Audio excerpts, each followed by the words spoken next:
할렐루야, 좋은 아침입니다. 오늘 이 계시 말씀을 통해서 여러분 삶 가운데 놀라운 하나님의 은혜와 축복, 또 평강이 넘치시기를 주님의 이름으로 축복합니다. 오늘은 요한계시록 11장 3절로부터 14절 누가 두 증인인가? 라는 제목을 가지고 오늘 말씀을 통해서 은혜를 받고자 합니다. 먼저 단락 구분을 해보면 3절부터 6절은 교회 시대의 권능, 7절부터 10절은 성도들의 핍박과 순교, 11절부터 12절은 성도들의 휴고요, 13절부터 14절은 남은 자들의 심판. 이렇게 제가 단락을 나누고 제목을 붙여보았습니다. 자, 여러분, 요한계시록 어렵지 않습니까? 읽으면 무슨 내용인지도 모르겠고 뭔가 해석한다고 해도 이게 정말 맞나 안 맞나 막 그런 생각도 들지 않습니까? 저는 항상 요한계시록 읽을 때 이 11장, 12장, 13장을 읽을 때 정말 이해가 안 갔어요. 특별히 11장은 정말 이해가 안 갔어요. 그게 뭐냐면 두 증인이 누굴까? 항상 그 생각을 하면서 읽었는데 여러분은 어떻게 해석하셨나요? 여러분 두 증인이 누구라고도 보십니까? 오늘 말씀을 통해서 우리가 배우고자 합니다. 자, 우리 지난 시간에는 11장 1절과 2절을 통해서 성전에서 세 분류의 성도들과 또 성전 바깥 마당들에 있는 한 분류의 성도들에 대해서 말씀을 나누었습니다.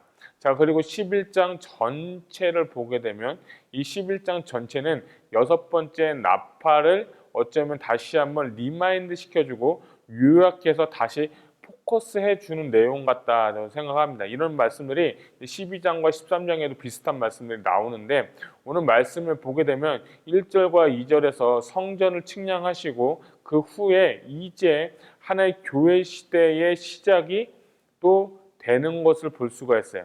한번 볼까요? 3절 보면 나의 두 증인에게 권세를 주리니 그들이 굵은 베옷을 입고 1260일을 예언하리라.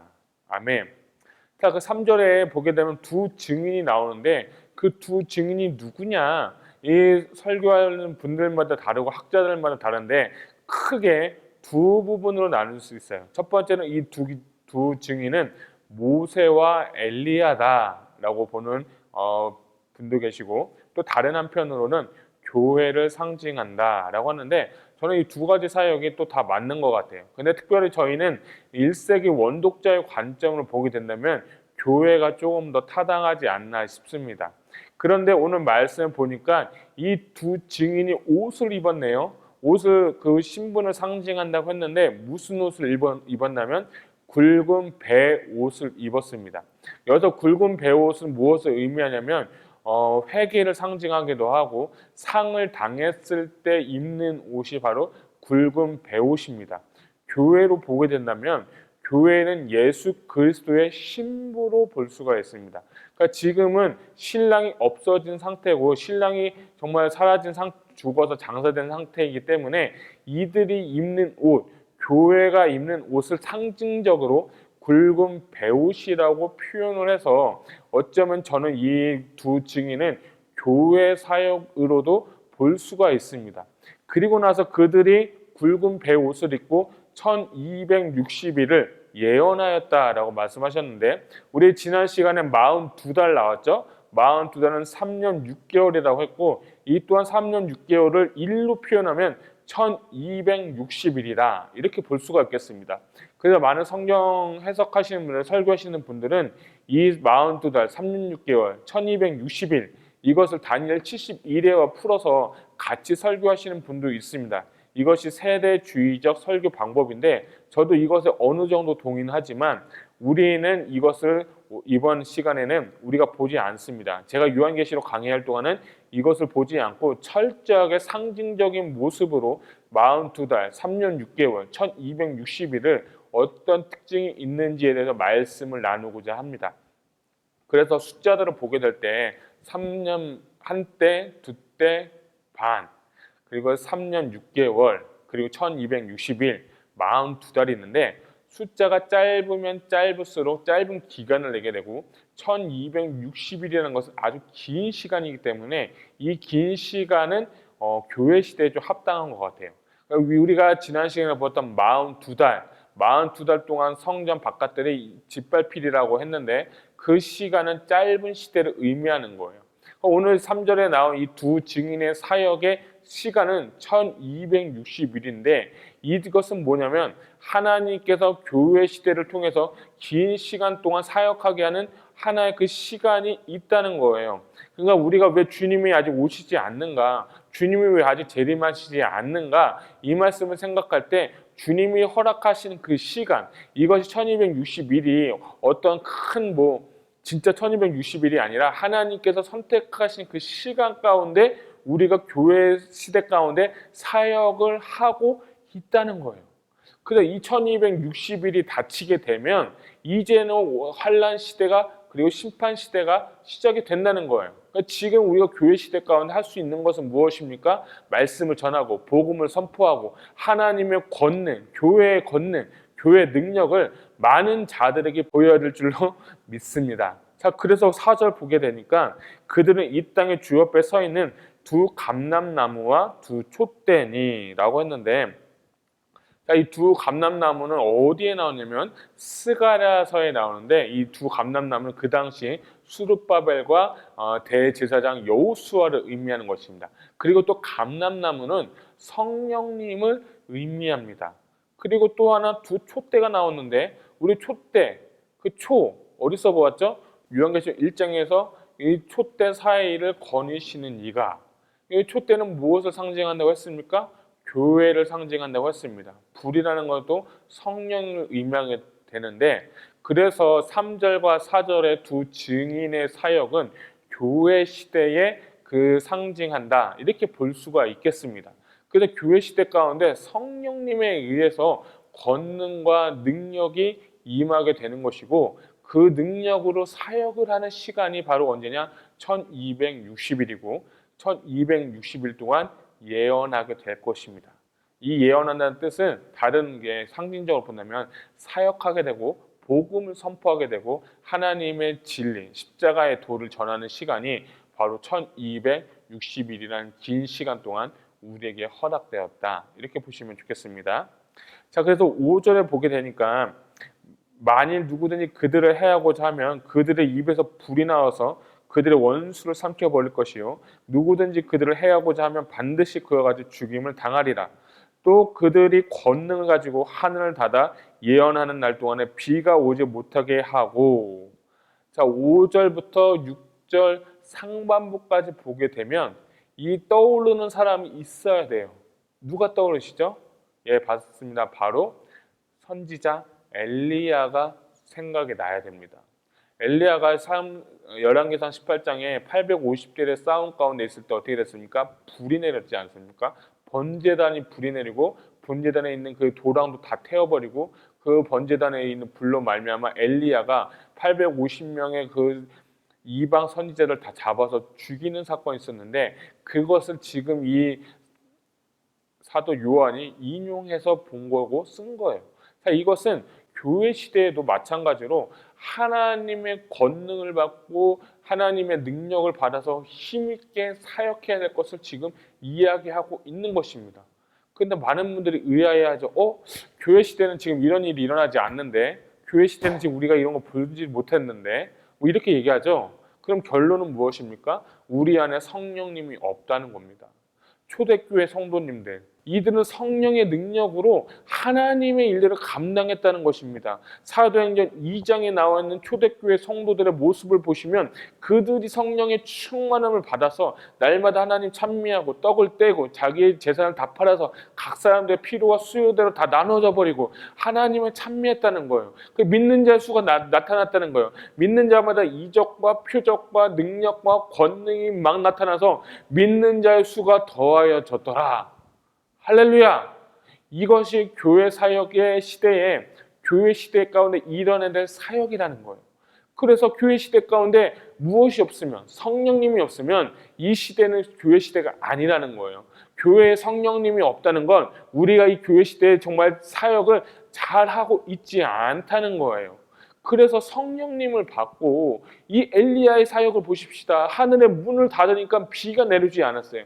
또 기도하니까 3년 6개월 동안 내리지 않던 그 땅에 비가 내렸습니다. 또 기도하니까 하늘에서 불이 내렸다는 겁니다. 그것을 통해서 많은 자에게 복음을 전파하고 하나님 살아계심을 나타내고 힘있게 왕성하게 전도하고 복음을 선포했는데 과연 지금의 교회가 그런 힘을 잃어버리고 있다는 것입니다. 참 가슴이 아픈 시대인 겁니다. 그렇다고 한다면 어쩌면 죄송하지만 주님이 오실 일이 얼마 남지 않았다는 것입니다. 여러분, 우리는 하나님의 성전이라고 지난 시간에 말씀드렸는데 우리 안에 먼저 성전 가운데 성령의 능력이 있기를 주님의 이름으로 축복합니다. 성령님의 권능이 임하고 능력이 임해서 힘있게 사역하는 엘리야처럼 그러한 사역할 수 있는 저와 여러분 되시기를 주님의 이름으로 축복합니다. 지금은 마지막 때입니다. 직분 받은 사람만, 목사님만, 전도사님만, 사역자만 이렇게 쓰임받는 시대는 이제 지났습니다. 여러분이 하실 수 있습니다. 여러분이 아픈 자가 있으면 손을 대고 안수하여 기도하십시오. 여러분 믿지 않는 자에게 담대하게 복음을 전파하십시오. 이것이 마지막 때에 하나님께서 메신저들 통하여서 남은 자들 통하여서 성령 충만한 자를 통해서 다시 한번 목회적인 패러다임을 반드시 바꾸게 될 것입니다. 그때 여러분이 준비하는 겁니다.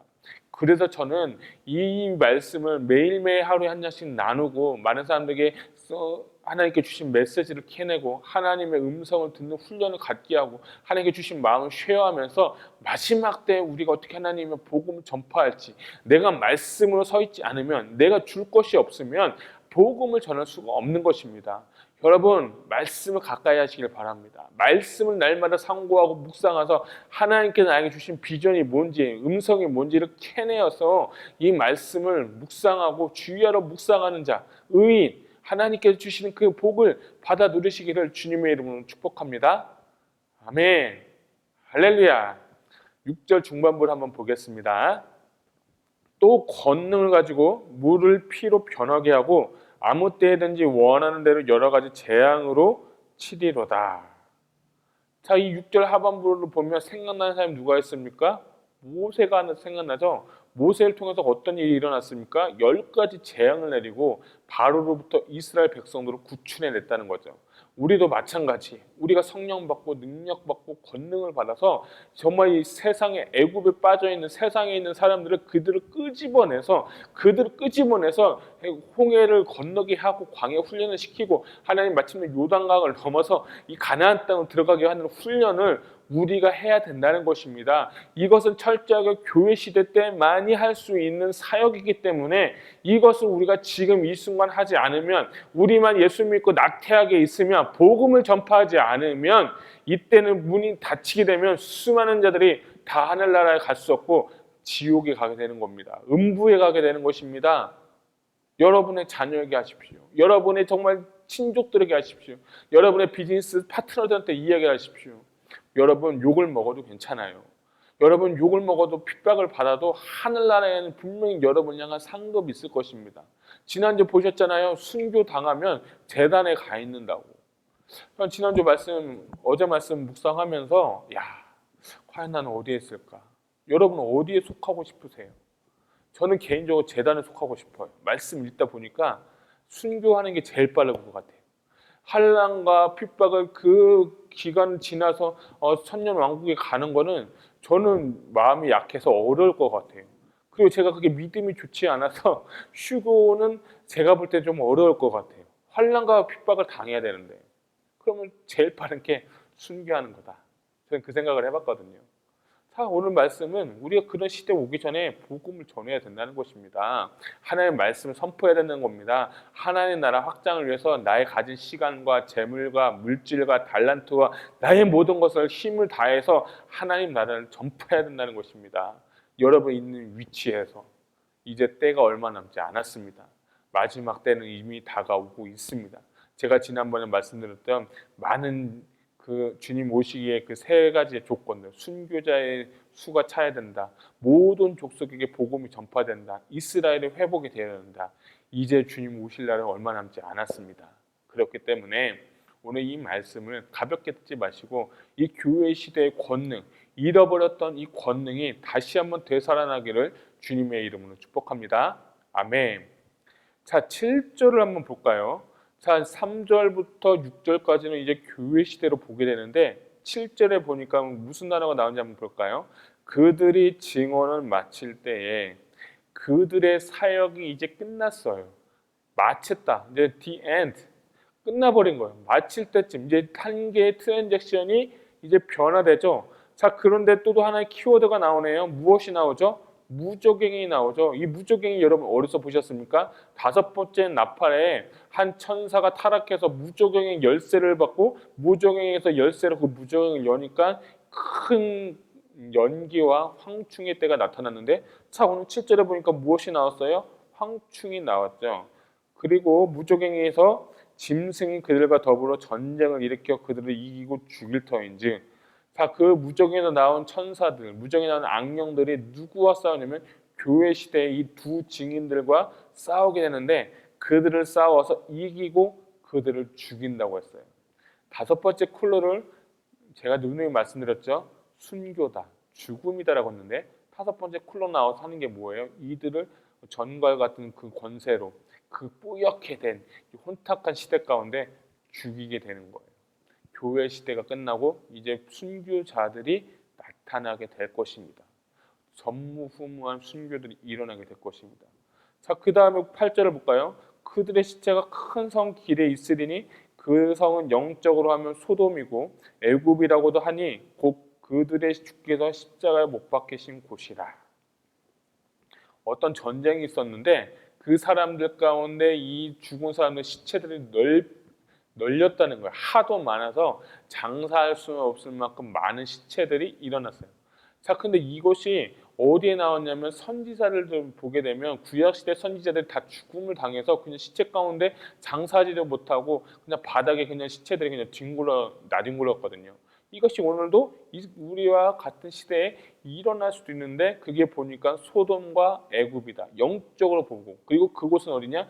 예수님께서 십자가에 달려서 죽으신 곳이다. 곧 순교를 의미하고 있습니다. 그러니까 우리가 복음 시대가 정말 있고 교회 시대가 있고 성령 시대가 있고, 이 시대가 끝난 후에 우리가 무엇을 준비했느냐? 휴거가 아니라 순교를 준비할 수 있어야 해요. 이 때문에 하나님께 가진 믿음과 말씀을 지키는 것 때문에 순교자들이 많이 나오게 된다는 겁니다. 그래서 지금 시대가 너무 중요한 거예요. 우리가 지금 이렇게 태평하게 있을 시간이 아니라는 거예요. 그래서 이때가 오게 되면, 구원의 시간이 닫히게 되면, 문이 닫혀 버리게 되면 이때는 오게 된다. 여러분 아셨으면 좋겠습니다. 자, 그래서 또 봅시다. 백성들과 족속과 방언과 나라 중에서 사람들의 시체를 사흘 반 동안 보면서 무덤에 장사하지 못하게 하리로다. 자, 이제 백성들과 뭐 족속, 방언 모든 사람들 시체를 보면서 이들이 장사하지도 못하게 되고, 이제 무덤이라는 것은 이제 지하로 가는데, 교회 시대는 사라지고 교회는 이제 어느 한 지하 시대로 들어가게 된다는 거예요. 무덤이라는 건 지하를 의미하기도 하는데요. 어쨌든 교회 시대가 이제 무너져 버리고 다섯째 나팔, 다섯째 인시대 가운데 사람들 다 죽어가게 되고 교회 시대는 완벽하게 다 끝난 것을 다시 한번 이야기하고 있습니다. 순교가 있고 시체들이 널브러지고. 자, 그런데 이 사람들이 재밌는 게 뭐냐면 10절 볼까요? 이 두 선지자가 땅에 사는 자들을 괴롭게 한 거로 땅에 사는 자들이 그들의 죽음을 즐거워하고 기뻐하여 서로 예물을 보내리라 하더라. 아멘. 자, 두 선지자가 죽었으니까 이들을 통해서 괴로움을 받았대요. 무슨 괴로움을 받았습니까?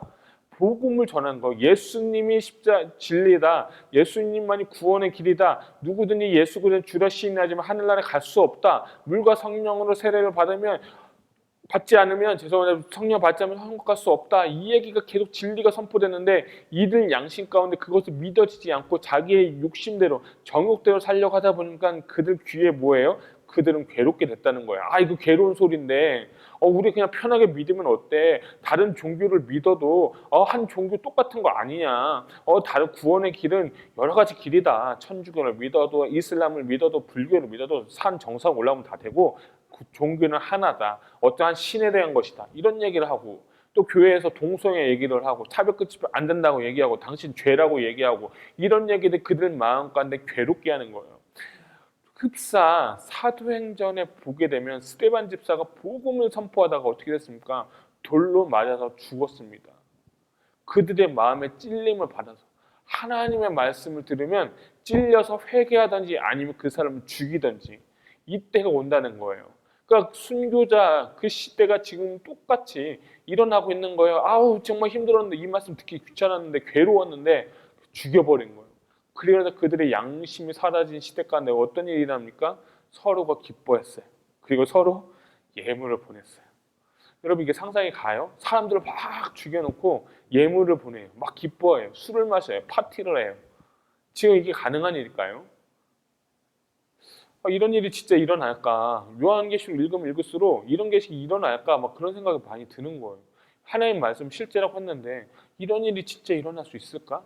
저는 이것이 잘 솔직히 믿어지지 않지만 눈에 보지 않았지만 한번 퀘스천 마크는 가져요. 그런데 하나님의 말씀은 실제예요. 이런 일이 분명히 일어나게 될 것입니다.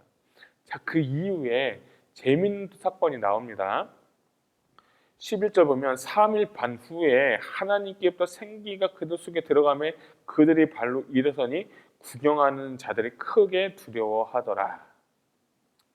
자, 이것은 예수님의 사역을 의미할 수도 있다고 합니다. 성경학자들을 보게 되면 이것은 교회 시대 사역이 될 수 있고 예수님이 죽었다가 다시 살아났죠. 여기서 3일 반, 우리는 3일 반이라고 하는데 예수님이 죽었다 사흘 만에 부활하셨는데 흡사 예수님이 하나님의 생기가 임해서 부활하게 되신 거 그리고 그들 가운데 두 발로 일어서니 구경하는 자들 그 악한 사람들이 두려워하게 되는 거죠.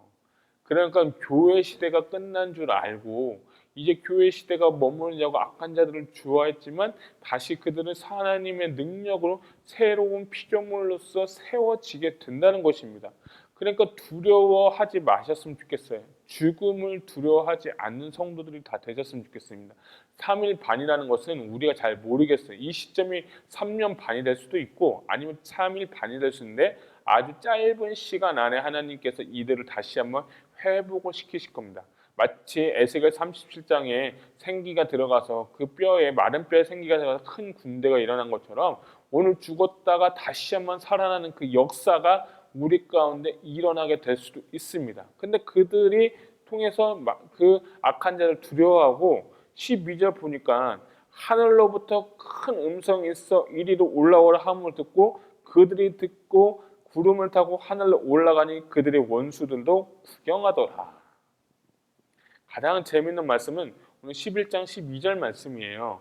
휴거에 대해서 많은 분들이 이야기를 하는데 제가 여러분께 휴거에 대해서 말씀드렸는데 오늘 이 한 구절의 말씀이 참 귀한 말씀인 것 같아요. 그 7장에도 보게 되면 이들이 14만 4천 큰 무리가 나오는데 이들이 누구냐인데 그들이 환란을 겪고 나온 자들인데 이들이 휴거를 당하는데 부활체의 몸을 입고 육신은 죽었지만 영은 살아서 구름을 타고 주님과처럼 슝 휴거하면서 올라간다는 거예요. 그래서 어떤 분들은 휴거를 얘기하실 때 환란 전 휴거를 얘기하는 겁니다. 교회는 환란 전에 다 휴거된다는 거예요. 그래서 그거는 전 잘못된 생각이다라고 하는 거예요. 그리고 여기에 보니까 죽은 후에 구름을 타고 올라가서 육신의 몸을 입고 가는 것이 아니라 환란 후에 휴거받은 그 순교받은 사람들이 올라가게 되는 것을 말할 수 있습니다. 어쩌면 여기서 이 순교받은 자들이 영혼이 올라가는 것 수도 있고 어떤 자들이 부활체의 몸을 입고 휴거당하는 모습도 볼 수도 있다는 거예요. 12절에 보면 순교한 사람들이 영혼이 올라간다는 뜻일 수도 있고 아니면 부활체의 몸을 입고 휴거할 수도 있는데 제가 주시는 감동은 이들이 죽고 난 이후의 사건이기 때문에 우리가 장담할 수 없는 거예요. 좀 이해가 가시나요? 잘 보셨으면 좋겠어요. 휴거는 있을 수도 있지만 극소수만 가게 될 것이고 대부분은 순교를 당할 것이라는 것이 오늘 11장에서 나오고 있습니다. 자, 그 다음에 13절 한번 볼게요. 그 다음에 남은 자들 이들의 특징이 뭐예요? 이제 큰 지진이 일어나서 이제 전쟁을 일으키고 자기들끼리 막 싸우고 영적으로 막 심적으로 정서적으로 감정적으로 메말라 있는 이들이 그때 뭐예요? 이제 지진이 나서 수많은 사람들이 죽었다는 거예요. 13절 보면 그때 큰 지진이 나서 성 10분의 1이 무너지고 지진에 죽은 사람은 7천이라. 다 죽는 거예요. 7천이라는 것은 7이나 완전수고 1000은 많은 수인데 수많은 사람들의 지진으로 인해서 죽었는데 13절에 또 보니까 남은 자들도 있다는 거예요. 그 남은 자들이 두려워하여 영광을 하나님께 돌리더라. 그 남은 자가 있다는 거예요. 여러분 제가 누누이 말씀드립니다. 휴거 받는 사람도 있고 순교 당한 사람도 있고 남은 자들도 있다는 거예요. 그러니까 여러분들이 어느 곳에 속할지는 그 누구도 모르는 거예요. 그래서 제게 주신 감동은 휴거는 극소수만 받을 것이고 대부분은 순교를 당할 것이고 그 남은 자들을 보면서 하나님의 살아계심을 다시 한번 보게 될 것입니다. 이 다섯 번째 클루 가운데 어쩌면 극소수의 사람들이 회심하게 될 수도 있겠다라는 거예요. 교회 시대는 끝났지만 극소수의 사람들이 하나님께 영광을 돌렸다는 것이고 어쩌면 여기서 그들은 하나님의 인침받은 사람들을 의미하기 때문에 그들이 하나님의 그 권능, 하나님의 의로우심을 보고 하나님을 찬양했을 수도 있겠다. 이렇게 해석하시면 좋겠습니다. 자, 14절 보니까 둘째 화는 지나갔으나 보라 셋째 화가 이르는도다. 자, 그래서 11장 1절로부터 14절에 있는 그 시대는 여섯 번째 나팔을 의미하는 거예요. 그 여섯 번째 나팔인데 1절부터 14절까지 교회 시대를 압축해서 보여주고 있고 우리가 계속해서 누누이 보는 것처럼 그 클로드를 계속 보면서 교회 시대의 클로들 그리고 죽음들 그리고 심판들 이런 것들을 계속해서 여섯 번째 나팔을 우리가 볼 수가 있겠습니다. 자, 그리고 나서 이제 다음 시간에 이제 일곱 번째 나팔이 불려지게 되는 것입니다. 사랑하는 귀한 성도 여러분, 요한계시록 11장 말씀은 참 어려운 말씀이고 난해한 말씀이지만 두 증인, 두 감람나무, 두 촛대, 엘리야와 모세의 사역, 또한 교회 시대의 사역, 교회 시대 이후의 사역들 그것에 대해서 함축적으로 지금 말씀을 나누고 있습니다. 그래서 이 말씀을 잘 이해하기 위해서는 요한계시록 6장과 8장, 9장, 11장을 잘 이어서 보게 되면 이것들을 쿨러를 보게 되면 조금 이해가 쉽게 되실 것입니다. 서두에 제가 말씀드린 것처럼 11장은 제가 몇 번을 봐도 이해가 안 갔거든요. 근데 이런 쿨러를 가지고 저도 보니까 하나님께서 저에게 깨달음을 주셨어요. 그래서 이것이 제 해석이 다 100% 맞다고는 말씀 못 드립니다. 그렇지만 이러한 시대는 우리가 준비할 수 있겠구나 하는 것은 이 말씀 통해 우리가 배웠으면 좋겠습니다. 사랑하는 성도 여러분, 지금은 교회 시대입니다. 교회 시대 잃어버렸던 그 권능들, 잃어버렸던 능력들이 다시 한번 회복되기를 원하고 우리 안에 잃어버렸던 성령의 충만함을 다시 한번 간구해서 우리 시대를 통해서 병나는 자도 낫고 기적도 나타나고 죽음도 이기고 사망권을 이기신 부활의 능력으로 복음을 전파해서 이제 다가올 환난과 심판의 시대를 우리가 준비했으면 좋겠습니다. 여러분 오늘 여러분들은 무엇을 준비하시겠습니까?